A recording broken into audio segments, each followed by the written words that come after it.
Hello viewers, this is Bhavana Bhatia and I welcome you all to another great episode of 19 Influencers Talk on COVID-19 in association with TechXP. Today we have with us an influencer who has a rich experience of over 23 plus years in digital media, somebody who has engaged as a renowned speaker, strategist in the wedding and luxury events market. Viewers, he has brought together diverse, influential stakeholders and vendors in the Indian and the global wedding industry for mutual collaboration and meaningful connections. With past stints in the Times of India group, our influencer has co-founded India's leading wedding media company set up in March 2000, which is the hashtag #1 destination to be wed online, and WS Engage, a powerful platform that brings together the best in the luxury events industry. Viewers, I present to you none other than the co-founder and CEO of WeddingSutra.com, Parthip Thygarajan. So Parthip, firstly, thank you so much for joining us today. Thank you so much. Thank you. So Parthip, for the first very question, now the viewers would like to know that Parthip, due to the ongoing pandemic, which has then led to a lot of social distancing norms, the wedding industry has come to a substantial halt. Could you highlight the magnitude of the impact of COVID-19 on the wedding industry? You know, Bhavna, when it comes to weddings, it's always been the more the merrier when it comes to your guests. It's always been about anything but social distancing. During the day, it's the time you spend with the children, hugging your near and dear ones, blessings from the elders. And in the evening, it's if it's Sangeet time, it's about the dancing and the fun. Now, in a whole situation like this, when the wedding is all about bonding and emotion, how can you even talk about something like social distancing and do's and don'ts? But the reality is, today the crisis we are all facing, social distancing is applicable and maybe will be applicable for the wedding industry.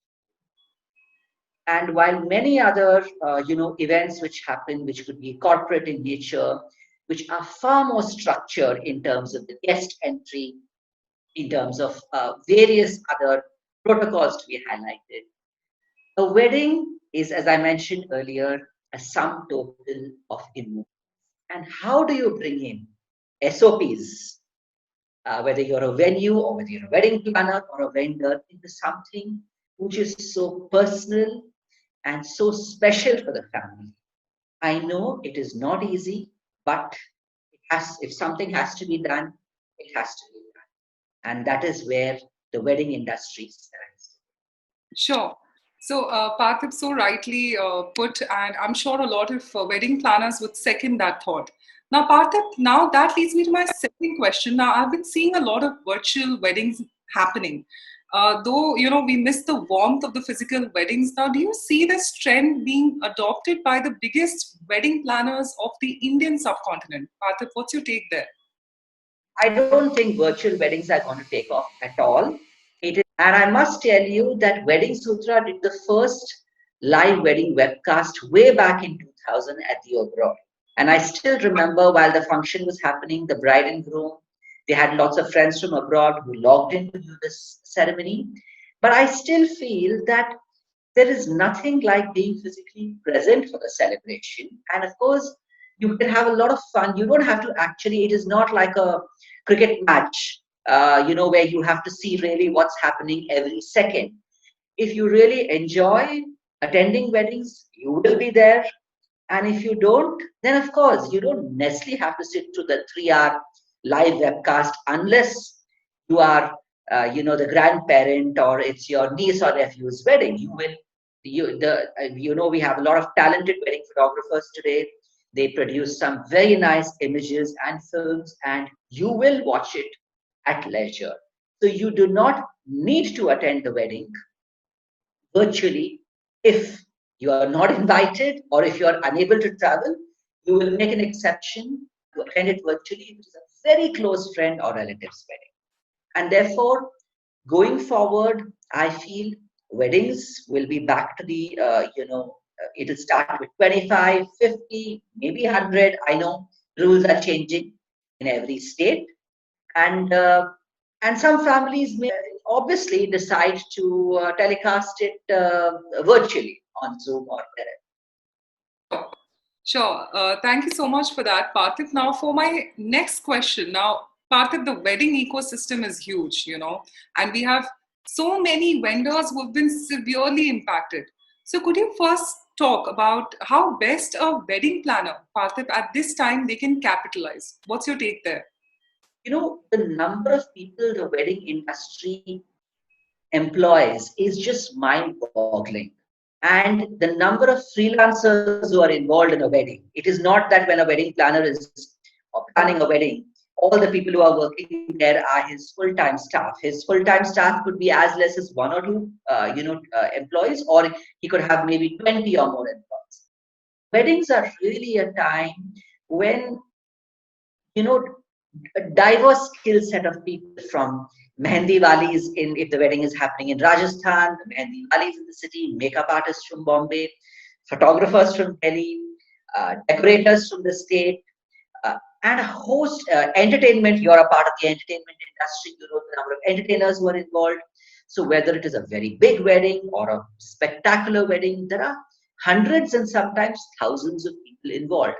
I do know of international weddings which have happened where the crew size has been 700, which has been even more than the guest list of 600, which is the entire catering team, hospitality team, entertainment team, among others. So there have been 600 people from Calcutta, Bombay, Delhi, and 100 international, other talent from other countries who've been a part of the crew for a 600 pax wedding in Europe. In a time like this, I think families are in a fairly good position to manage a 50 pax wedding on their own. Unless, of course, maybe next week onwards or next month onwards, they decide to really, really take the help of a planner to make it an intimate yet exquisite affair. Sure. I myself have attended some beautiful weddings at homes, and you'll be surprised to hear this was 15 years before, not maybe no, sorry, 25 years before, I attended a celebrity wedding, which was one of the most beautiful weddings I've attended. It was at a home in Warden Road. The home was done up beautifully. There was young Gujarati food from Thakkars, and continental dishes were prepared by the family cook. It was a beautiful affair. And I think it's one of the most, I have attended weddings all over the world at some of the most spectacular venues in India, but I still remember that 50 pax wedding as one of the most beautiful weddings I have ever attended.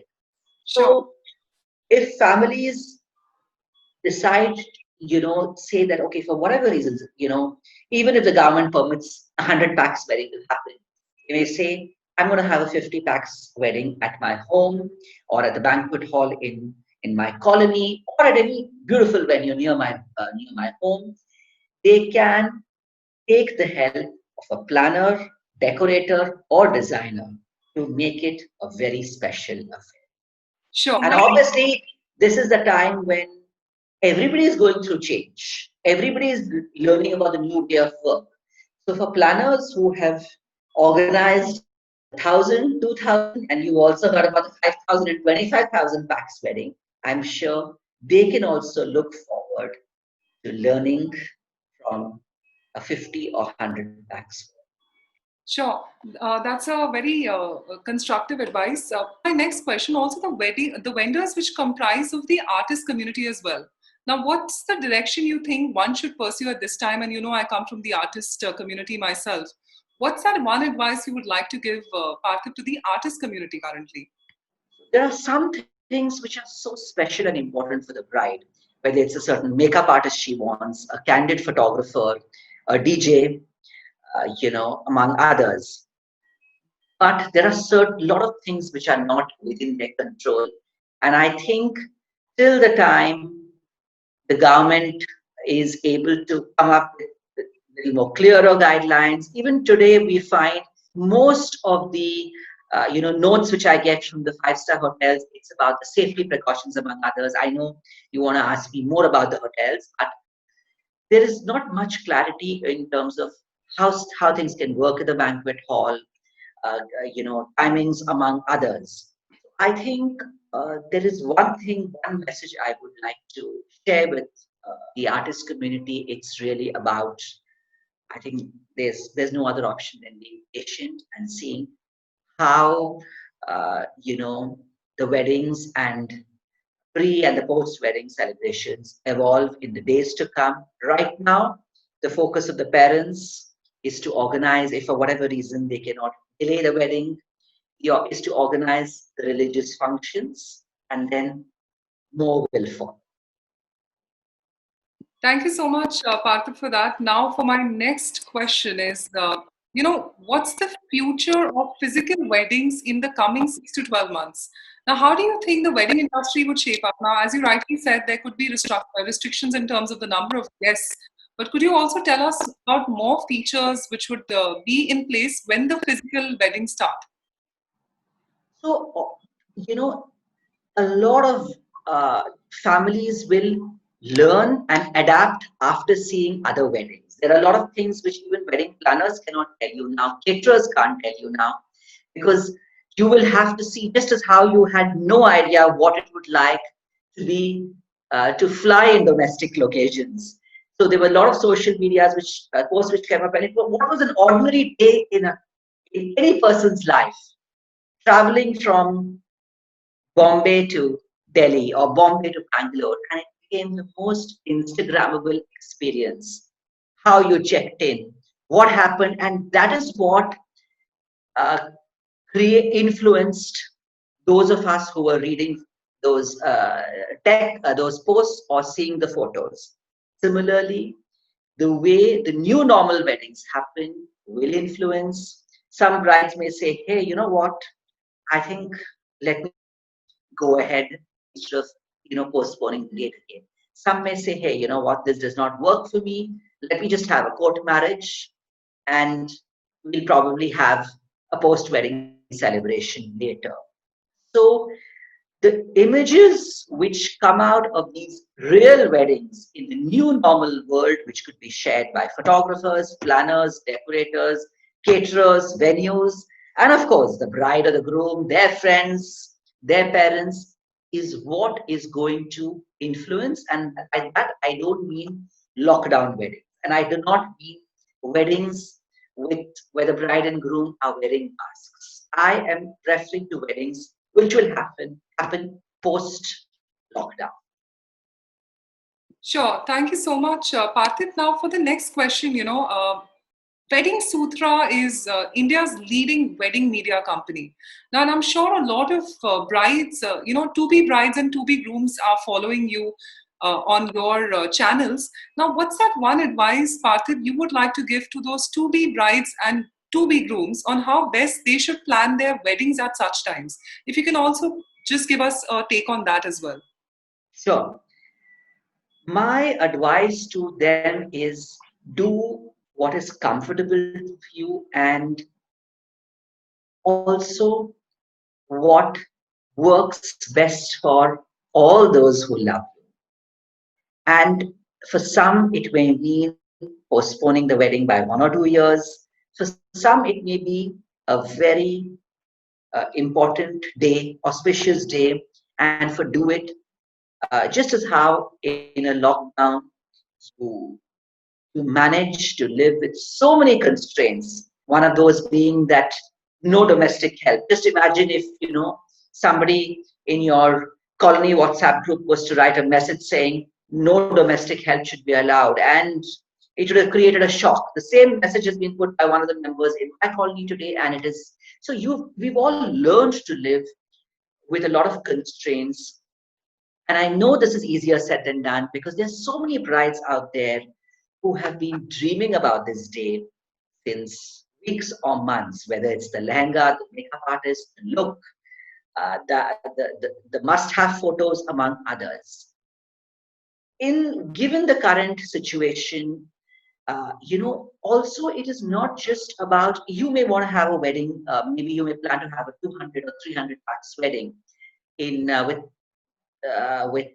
in November or December. But at this point of time, you cannot be sure that 300 guests will actually come for a wedding which is in the outskirts of the city, or 200 guests will come for a destination wedding early next year. Because there is a lot which is going on in the minds of the people. We have been fed with so much of information. There are a lot of people, and different people process it in different ways. For some, it is about they're not going to step out of their home for many more months unless there's an emergency. And there are many others who say, okay, fine, I'm going to get on with life. So when you're thinking about your wedding, obviously, it's also about the fact that you are celebrating with so many people, and do not presume that so many people will be there for your wedding, but the people who are going to be there for your weddings are your close family members. And what is also going to be special and comfortable for them is as important. Thank you so much, Parthip, on that. Now, it's leading me to the next question is that, Parthip, with over 23 plus years of rich experience, there are a lot of aspiring people in your field who could really look forward to your piece of advice. Now, the questions which would be popping in their mind would be, is it the best time to enter the wedding industry? What skill set should one possess for the same to be competitive in this field? So, could you also guide on to the aspiring people currently, Parthip? You know, 30 years before, if there was somebody who had a knack for putting together events, had the eye for detail, and enjoyed hospitality, he or she would have considered a career in hotel management. In the last 5 years, I've met a lot of young men and women who are, involved with weddings. Rarely have they said, "Sir, I want to make a career in the hotel industry." It's about the fact that they want to make a career in the events or the wedding industry, because social media has made it so much fun, and it shows beautiful places, and there's so much you can do, with at different celebrations. But the times are different today. But that does not mean that there are going to be no careers in the event management industry. Uh, there are a lot of companies who may not be recruiting, but given this new scenario, what will happen is there will be a lot of potential and opportunities for freelancers. Also, let's remember, Bhavna, that the way weddings are going to happen tomorrow onwards are so different from the weddings that have happened 2 years before. So sometimes, even if you don't have 20 years of experience in doing big fat wedding, doesn't matter. You could still be tomorrow's leader if you are able to help the event management company or the family or the venue to successfully to assist them or to successfully organize the wedding as per certain clear operating procedures. And if you are able to bring in all those skills uh, through your own learning, education, or through your earlier experiences. Your earlier experience could have been why hospitality. You could have worked in a hospital earlier, yes, and yet you come with certain, and you say, okay, fine, I do not want to pursue a career in hospital administration. I feel with all my experience, I could contribute to, events or weddings. You can come with that set. You could have done some other business earlier, and you really know how to put together these SOPs, and with your good emotional quotient, you know how to interact with people, and you could be tomorrow's leader. Sure, that's such a great advice right there. Now, Parthip, I recall, and I've been very fortunate to host many of your Wedding Sutra Engaged, which is WSE. And we love the energy in the room when you are there. That is what makes our event so special. I think it's all about good energy in the room. It's about people who just enjoy meeting different people from the industry, because we are such a people-oriented industry. And I know what a fantastic job you have done with hosting them and making sure that lot of people who are in the room leave with more friends, and that's what makes you a very good MC, Bhavna. Thank you so much, Parthip. So, I just wanted to squeeze in this one question now, since everything is going virtual, right? And WS Engage is the one of the most sought after platform of rich interaction in the weddings industry. Now, do we see any virtual format of that rolling out? Parthip, what's your take on I that? hope I hope we don't need to go virtual, because I feel that there are a lot of competent and committed wedding professionals who, in their own way, are disseminating this information virtually, and they are doing a fantastic job. I feel WeddingSutra Engage forte lies in the offline interaction, and I think going forward, human contact is a luxury, and we are we a lot of our content is around has been around luxury weddings.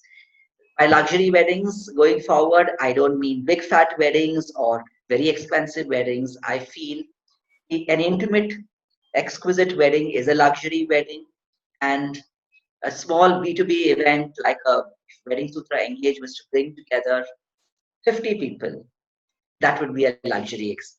Sure. Thank you so much. And Parthiv, there's this one question which has always been in my mind now. You would be having, you have an excellent rapport with the tourism boards across the world, and I'm sure there have been umpteen conversations happening. Now, what do you see of those luxurious destination weddings happening? When do you see that is going to happen? And also, are there any specific steps, Parthiv, being taken by the tourism boards currently to attract weddings in their country?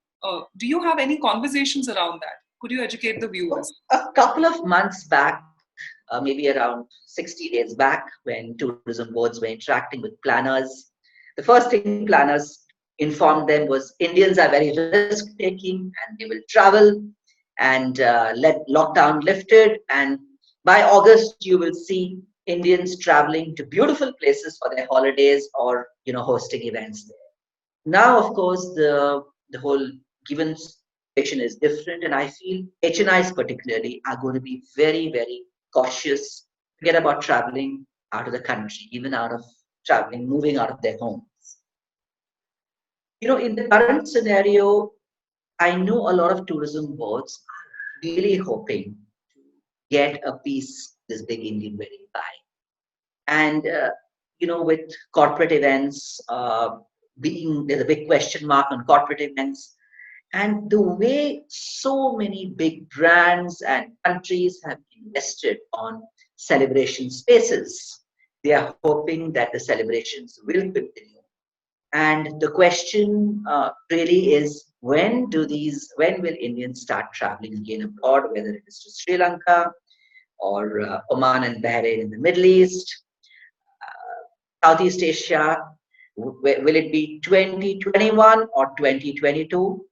Maybe I will be able to answer this question in October or November 2020. Sure. So, Parthiv, that leads me to my another next question is that, we all know for the fact that hotel industry forms an integral part of the wedding ecosystem, and that has hit the lowest blow.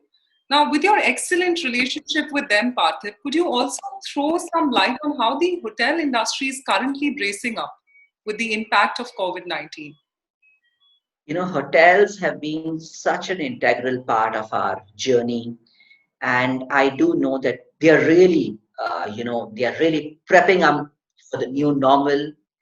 But in this scenario, I feel one of the things which is very difficult for them to predict is what is the demand. There was a time when they could actually just almost they could be probably minus 5% of minus 5% or plus 5% on the walk-ins which will be there to a restaurant, or the demand there will be for rooms or for banquets. In the current scenario, I think while they're all prepping up, they've put all their safety precautions in place. I am a little worried because I do not know what is the demand going to be like. For families want to go to the restaurants, or for business meetings, or for business travelers in between July and October. And I do hope with all the investments they have put in, and we do know also that running a hotel is very, very expensive proposition. I do hope that they are able to get the business which helps them stay afloat in the short run and the medium run. In the long run, we will all survive. Sure. Thank you so much, Parthip. Also, for another question of mine, is which is going to be my final question, is that I have been talking to various of my influencers, and everyone spoke about the fact that there has been an increased viewership across various mediums. Now, and also I wanted to ask you personally, is that has there been a viewership spike on your platform? And also, if you could guide the viewers on the content engagement strategy when it comes to, let's say, Wedding Sutra group in the focus currently. So, could you also talk on this as a conclusion, Parthip? Sure. I must tell you, my editorial and social media team is busier than ever before. Simply because the number of submissions we are getting from brides who are in lockdown and who want to share their beautiful wedding memories from their wedding in anywhere between Jan and March, or December and March 2020. So many submissions are coming in, and our job is also easier because when we send brides a questionnaire earlier, it would involve at least 3 follow-ups. Now we get a response in 24 hours. So there are a lot of people who want to share their beautiful memories with us, and social media as a time and is when you are getting a lot of real news on what is happening, stuff for you to be concerned about, and you also want to see a lot of happy news. And that is the reason why social media consumption is increasing. The time you're spending on WhatsApp groups and anything which makes you more well informed and gives you a little, gives you some kind of direction on how things are going to shape up in the weeks or months.